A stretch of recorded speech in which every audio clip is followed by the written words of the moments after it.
90 ছোঁয়ার আগেই চলে গেলেন বলিউডের প্রথম হিম্যান ধর্মেন্দ্র। 24 নভেম্বর মুম্বাইয়ের নিজ বাসভবনে শেষ নিঃশ্বাস ত্যাগ করেন এই কিংবদন্তি অভিনেতা। বয়স হয়েছিল 89 বছর।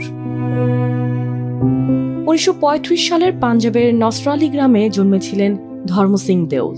1960 সালে ফিল্মফেয়ার ট্যালেন্ট প্রতিযোগিতা জিতে তার মুম্বাই যাত্রা। এরপর রেলের চাকরি ছেড়ে 51 রুপির পারিশ্রমিকে শুরু তার সিনেমার পথ চলা। দিল ভি তেরা হাম ভি তেরে দিয়ে শুরু।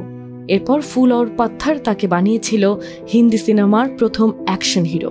পরের 2 দশকে তিনি হয়ে ওঠেন হিন্দি সিনেমার এক অপ্রতিরোধ্য মুখ।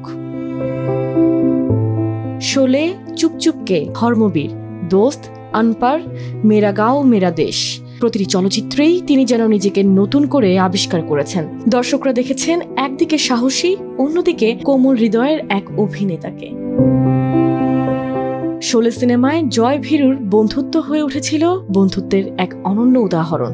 বাসন্তী ইন কুত্তোকে সামনে মাথ নাচনা। শোলে চলচ্চিত্রে দেওয়া সেই এক সংলাপেই পুরো প্রেক্ষাগৃহ কেঁপে উঠেছিল।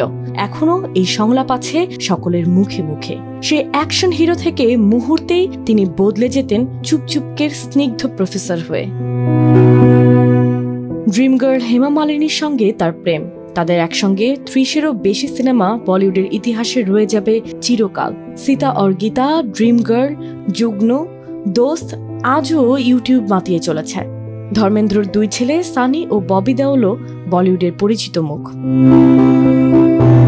ধর্মেন্দ্র চলে গেছেন, কিন্তু তার সংলাপ, তার হাসি, তার চোখের দৃঢ়তা চিরকাল বেঁচে থাকবে চলচ্চিত্র প্রেমীদের মনে।